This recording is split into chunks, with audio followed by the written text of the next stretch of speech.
بسم اللہ الرحمن الرحیم۔ بسم اللہ الرحمن الرحیم۔ الحمد للہ والصلاة علی اہلہا۔ عزیز طلبہ، السلام علیکم ورحمۃ اللہ وبرکاتہ۔ امید ہے آپ سب خیریت سے ہوں گے۔ شرح الامہ اول درس نمبر 155 میں قبر کے بعض مستحبات پر گفتگو ہوگی۔ میت کو دفن کرنے کے جو مستحبات تھے، قبر جب بنا لی جائے تو اس کے کچھ آداب اور مسنون طریقے ہیں۔ قبر پر پانی چھڑکنا چاہیے جو تازہ قبر بنائی ہو۔ تازہ قبر میں انگلیاں گاڑ کر دعا پڑھنا چاہیے۔ اس باب میں زرارہ بن اعین کوفی کی روایت پیش کی گئی ہے شہید ثانی کی طرف سے، اس کا مفہوم بھی بیان کیا جائے گا، اور شہید ثانی کا تبصرہ اور تحلیل بھی پیش کی جائے گی۔ سب سے پہلے عبارت کو دیکھتے ہیں۔ فرمایا وَصَبُّ الْمَاءِ عَلَيْهِ مِنْ قِبَلِ رَأْسِهِ إِلَى رِجْلَيْهِ دَوْرًا إِلَى أَنْ يَنْتَهِيَ إِلَيْهِ وَيُصَبُّ الْفَاضِلُ عَلَى وَسَطِهِ وَلْيَكُنِ الصَّابُّ مُسْتَقْبِلًا۔ جب قبر بنا لی جائے تو مستحب ہے صب الماء علیہ، اس کے اوپر پانی چھڑکنا۔ سب میں نہ چھڑکنا، الماء پانی، علیہ اس قبر پہ، من قبل رأسہ سر کی طرف سے پانی چھڑکنا شروع کریں، الی رجلیہ اس کے پاؤں تک چھڑکتے آئیں، دورن پھر گول دائرے کی صورت میں ادھر پاؤں کی طرف سے لے کر اس کے سرہانے تک پانی چھڑکیں، الی ان ینتہی الیہ یہاں تک کہ جہاں سے شروع کیا تھا وہاں تک پانی کا چھڑکاؤ مکمل ہو جائے۔ اور مستحب ہے قبر پر مٹی ڈال کر مسطح کرنے کے بعد قبر پر پانی چھڑکا جائے، قبر کے سر کی طرف سے لے کر پاؤں تک، دورن اس طرح دائرہ کی شکل میں پانی چھڑکے کہ سر سے شروع کر کے سر تک ختم کرے۔ وَيُصَبُّ الْفَاضِلُ عَلَى وَسَطِهِ اور جو پانی بچ جائے، الفاضل جو پانی بچ جائے اس کو چھڑکا جائے، علی وسطہ قبر کے درمیان میں۔ تو یہ طریقہ ہے پانی چھڑکنے کا، استحباب جو ہے بیان کیا گیا ہے۔ وَلْيَكُنِ الصَّابُّ مُسْتَقْبِلًا اور پانی چھڑکنے والا قبلہ رخ ہونا چاہیے، وَلْيَكُنْ ہونا چاہیے، الصَّابُّ پانی چھڑکنے والا، مستقبلاً قبلہ رخ ہونا چاہیے۔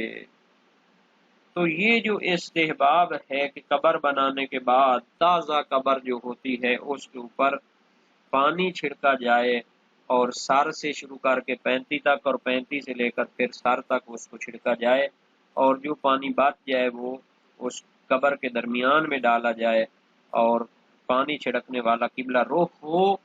تو اس کی دلیل کیا ہے؟ فرماتے ہیں اس میں کوئی اختلاف نہیں ہے، اور اس میں روایات بھی پائی جاتی ہیں۔ سالم بن مکرم یا مکرم کی روایت ہے امام صادق علیہ السلام سے، فَإِذَا سُوِّيَ قَبْرُهُ فَصُبَّ عَلَى قَبْرِهِ الْمَاءُ وَتَجْعَلْ الْقَبْرَ أَمَامَكَ وَأَنْتَ مُسْتَقْبِلَ الْقِبْلَةِ وَتَبْدَأْ بِصَبِّ الْمَاءِ عِنْدَ رَأْسِهِ وَتَدُورُ بِهِ عَلَى قَبْرِهِ مِنْ أَرْبَعِ جَوَانِبِهِ حَتَّى تَرْجِعَ إِلَى الرَّأْسِ مِنْ غَيْرِ أَنْ تَقْطَعَ الْمَاءَ فَإِنْ فَضُلَ مِنَ الْمَاءِ شَيْءٌ فَصَبَّهُ عَلَى وَسَطِ الْقَبْرِ۔ جب قبر بنا لی جائے تو اس کی قبر پر پانی چھڑکو، اور قبر سامنے قرار دو، اور قبلہ رخ کھڑے ہو جاؤ، اور پانی چھڑکنا اس کے سرانے سے شروع کرو، اور گول دائرے میں اس کی چاروں طرف چھڑک دو حتیٰ کہ سر سرانے تک پہنچ جاؤ، بغیر اس کے کہ پانی جو چھڑکنا ہے وہ منقطع ہو، یعنی مسلسل اس کے اوپر پانی پڑتا رہے، اور اگر کچھ پانی بچ جائے تو وہ قبر کے درمیان میں ڈال دو۔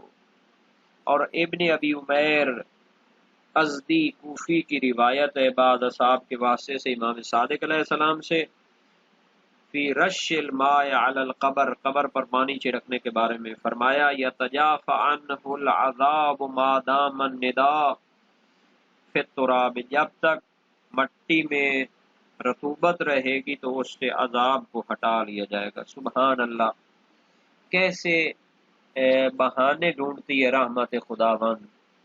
اگر جو ہے یعنی گناہگار ہو، سری اس پر عذاب ہونا ہو، تو بھی جناب علی یہ جو مستحبات ہوتے ہیں اس کے عذاب کو ٹال دیتے ہیں۔ اس کے ساتھ جو کفن کے اوپر ذکر پاک لکھا جاتا ہے یا اس کے ساتھ جریدتین رکھی جاتی ہیں، باقی حتیٰ اس کی قبر کے اوپر پانی چھڑک دے ایک مسلمان تو اس سے بھی اس کے عذاب کو ہٹا لیا جاتا ہے۔ سبحان اللہ، خدا کی رحمت کتنی وسیع ہے۔ اور دوسرے مستحبات جو ہیں ان کی بحث کرتے ہیں، لیکن یہاں پر جو عنوان تھا اس کا وہ سابقہ عنوان رہ گیا، اس کو بھی ہم یہاں پر تصحیح کر لیں گے۔ یہ غسل میت کی تو بات ختم ہو چکی ہے، یہاں پر دفن میت کی باتیں جو ہے نا جی ہو رہی ہیں، تو اس کو بھی درست کر لینا چاہیے۔ تو اب ہم آتے ہیں عبارت کی طرف، باقی عبارت کی طرف۔ وَوَضْعُ الْيَدِ عَلَيْهِ بَعْدَ نَضْحِهِ بِالْمَاءِ مُؤَثِّرَةً فِي التُّرَابِ مُفَرِّجَةَ الْأَصَابِعِ وَظَاهِرُ الْأَخْبَارِ أَنَّ الْحُكْمَ مُخْتَصٌّ بِهَذِهِ الْحَالَةِ فَلَا يُسْتَحَبُّ تَأْثِيرُهَا بَعْدَهُ۔ قبر بنا لی، اس کے بعد اس کے اوپر پانی چھڑک لیا گول دائرے کی صورت میں۔ ایک اور مستحب ہے، وَوَضْعُ الْيَدِ عَلَيْهِ، مستحب ہے کہ قبر کے اوپر ہاتھ رکھا جائے، وضع میں نہ رکھنا، الیاد ہاتھ، علیہ قبر پر، بعد نضحہ بالماء، اس کو پانی چھڑکنے کے بعد، پانی سے اس کو تر کرنے کے بعد کیا کریں؟ قبر کے اوپر ہاتھ رکھیں، مؤثرتاً فی التراب، انگلیوں کو اس کے اندر گاڑ دیں، مٹی میں انگلیوں کو گاڑ دیں۔ مؤثرہ کا معنی کیا ہوگا؟ گاڑنا۔ مفرجۃ الاصابع، اور انگلیوں کو کھلا رکھتے ہوئے اس قبر کی جو تازہ مٹی ہے اس کے اندر گاڑ دیں اور ہاتھ اس کے اوپر رکھ دیں، تو یہ مستحب ہے۔ وَظَاهِرُ الْأَخْبَارِ أَنَّ الْحُكْمَ مُخْتَصٌّ بِهَذِهِ الْحَالَةِ، شہید ثانی اپنی تحقیق پیش فرماتے ہیں، روایات اور احادیث جو اس حکم کے بارے میں آئی ہیں وہ ان سے ظاہر ہوتا ہے کہ ان الحکم، یہ جو حکم ہے، مختص بهذه الحالت، اسی حالت کے ساتھ مختص ہے، یعنی جب تازہ قبر بنائی ہو، اس کے اوپر تازہ تازہ مٹی ڈالی ہو، تو اس وقت اس کے اوپر پانی ڈالنے کے بعد انگلیاں گاڑ کر مٹی کے اندر رکھنا، ہاتھ رکھنا، یہ مستحب ہے۔ فلا يستحب تأثیرها بعدہ، تو جب تازہ قبر بنائی ہے اس کے بعد جب اس پر فاتحہ پڑھنے کے لیے آتے ہیں، اس کے جو ہے نا زیارت کے لیے آتے ہیں، تو اس حالت کے بعد اس میں انگلیاں گاڑنا مستحب نہیں ہوگا۔ تأثیرها، یعنی ہاتھ کو اور انگلیوں کو اس کے اندر گاڑنا مستحب نہیں ہوگا۔ وَرَوَى زُرَارَةُ عَنْ أَبِي جَعْفَرٍ عَلَيْهِ السَّلَامُ قَالَ، اور زرارہ نے روایت کی، زرارہ بن آئین کوفی، ایک جلیل القدر فقی اور اپنے دور میں ایک عظیم صحابی تھے، شیعہ تھے، امام باقر و امام صادق علیہ السلام سے روایت کرتے ہیں، تو یہ روایت زرارہ نے امام باقر علیہ السلام سے کی ہے۔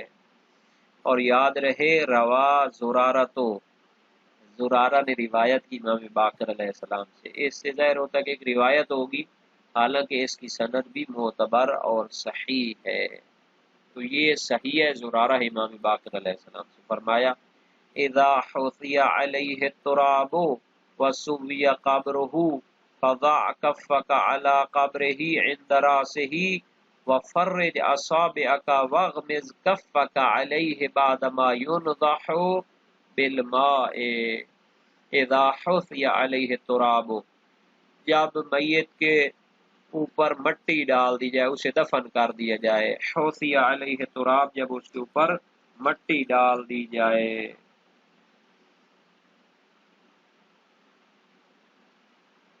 وَسُوِّيَ قَبْرُهُ، اور اس کی قبر کو مساوی کر دیا جائے، برابر کر دیا جائے، چونکہ کہا گیا تھا کہ اس کے اوپر کوہان نہیں بنانی بلکہ قبر کو برابر بنانا ہے. فَضَعْ كَفَّكَ عَلَى قَبْرِهِ عِنْدَ رَاسِهِ، تو اپنی ہتھیلی کو اس کی قبر پر رکھیں، عند راسی، سرانے کی طرف. وَفَرِّجْ أَصَابِعَكَ، اور اپنی انگلیوں کو کھول لیں. وَاغْمِزْ كَفَّكَ عَلَيْهِ، اور اپنی ہتھیلی کو اس کے اوپر دبائیں، زور دیں. بعدما ينضح بالماء، بعد اس کے کہ اس کے اوپر پانی ڈال لیا گیا ہو، یعنی قبر پر پانی ڈالنے کے بعد اس کے سرانے بیٹھ کر اپنی انگلیوں کو اس میں گاڑ کر جو ہے نا جی کیا ہے، ہاتھ اور ہتھیلی کو اس کے اوپر رکھنا چاہیے. یہ شہید ثانی نے روایت پیش کی ہے جس سے پتہ چلتا ہے کہ اذا حثی علیہ التراب، یعنی یہ جو حکم ہے کہ اس کے اوپر ہتھیلی رکھ کر اور انگلیاں گاڑ کر اس کے اوپر کیا کرنا، دعا وغیرہ کرنا، یہ جو حکم ہے یہ تازہ قبر کے ساتھ خاص ہے. شہید ثانی یہ سمجھنا چاہتے ہیں کیونکہ شرط لگی ہوئی ہے کہ جب اس کو قبر کی مٹی کو برابر کیا ڈال لیا جائے اور قبر کی مٹی کو برابر کر لیا جائے تو یہ تازہ قبر کے لیے حکم ہے. والاصل عدم الاستحباب فی غیرہ، شہید ثانی فرماتے ہیں دوسری حالتوں میں یہ انگلیوں کو اس کے اندر گاڑنے کا استحباب ثابت نہیں ہے. اصل یہ ہے کہ دوسری حالتوں میں انگلیوں کو اس کے اندر گاڑنا یہ مستحب نہیں ہے. اما تاثیر الید فی غیر تراب، اچھا ایک اور مسئلہ بھی ہے. روایت میں آیا ہے کہ مٹی کو جب برابر کر لیا جائے، مٹی کے اندر جو ہے نا جی انگلیوں کو گاڑنا چاہیے. تو مٹی کے علاوہ پتھریلی زمین ہو، ریتلی زمین ہو، اس کے اندر بھی گاڑنا مستحب ہے یا نہیں ہے؟ فلیس بسنت مطلقہ، شہید ثانی فرماتے ہیں مٹی کے علاوہ ریت یا پتھریلی زمین میں ہاتھ کو گاڑنا سنت نہیں ہے مطلقاً، بہر صورت، نہ دفن کے وقت نہ باقی حالات میں. مطلقاً سے مراد کیا ہے؟ کیونکہ پہلے ہم نے کہا تھا کہ ہاتھ کو گاڑنا زمین اور مٹی کے اندر فقط اس وقت مستحب ہے جب تازہ قبر بنائی گئی ہو.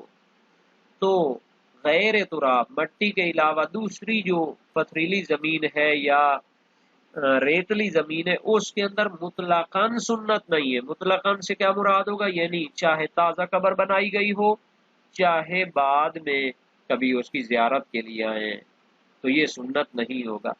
بل اعتقادہ سنتاً بدعۃ، بلکہ اس کو سنت قرار دینا بدعت ہوگا.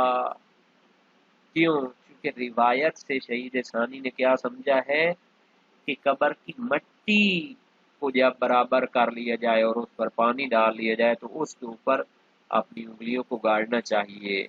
ریت یا جو پتھر ہیں ان کے اندر جو ہے نا جی ہاتھ یا انگلیوں کو گاڑنا یہ سنت ثابت نہیں، روایت سے وہ سنت ثابت نہیں ہوگا، بلکہ اس کے سنت ہونے کا اعتقاد رکھیں اور کہیں کہ مطلقاً جو ہے نا جی اس قبر تازہ قبر کے اندر ہاتھ گاڑنا مستحب ہے تو یہ بدعت ہو جائے گا. یعنی شہید ثانی کی اس بات سے کیا سمجھا جاتا ہے؟ یعنی قرآن و سنت سے جن چیزوں کا استحباب ثابت ہے دقت کے ساتھ روایات کو مطالعہ کریں، اور جس حد تک اس کا استحباب ثابت ہے اسی حد تک پھر انسان کو محدود رہنا چاہیے. اپنی طرف سے کسی چیز کو قیاس کر کے سنت نہیں بنایا جا سکتا، کسی چیز کو شریعت میں داخل نہیں کیا جا سکتا۔ اگر اپنی طرف سے اس کو سنت بنائیں گے تو یہ بدعت ہو جائے گا، تشریع ہو جائے گا، اور تمام مسلمانوں کا متفقہ نظریہ ہے کہ شریعت سازی کا حق فقط اللہ کو ہے، قانون سازی کا حق فقط اللہ کو حاصل ہے۔ یعنی مسلمانوں کے جو نظریات ہیں وہ یہ ہیں کہ قانون سازی، تقنین جس کو کہتے ہیں، تشریع جس کو کہتے ہیں، وہ فقط اللہ کے لیے خاص ہے۔ اللہ وحدہ لا شریک، جس طرح ذات میں وہ اس کی توحید کے قائل ہیں، صفات میں اس کی توحید کے قائل ہیں، افعال میں اس کی توحید کے قائل ہیں، عبادت میں اس کی توحید کے قائل ہیں، اسی طرح قانون سازی، شریعت بنانے کا جو حق ہے، شریعت کے احکام بنانے کا جو حق ہے، وہ بھی فقط اللہ کو حاصل ہے۔ کوئی اپنی طرف سے قرآن اور حدیث سے ہٹ کر کوئی حکم بناتا ہے تو اسے بدعت کا نام دیا جاتا ہے، تشریع کا نام دیا جاتا ہے، اور یہ گناہان کبیرہ میں سے ہے۔ روایت ہے کہ کل بدعت ضلالہ و کل ضلالہ فی النار، اس طرح کی روایات ہیں تمام مسلمانوں کے ہاں۔ پس معلوم ہوا کہ شہید ثانی نے چونکہ روایت کی تحلیل کی ہے زرارہ کی، اس میں ہے کہ تازہ قبر جب بنا لی جائے، اس کے اوپر مٹی برابر کر لی جائے تو اس کے اندر ہاتھ گاڑیں۔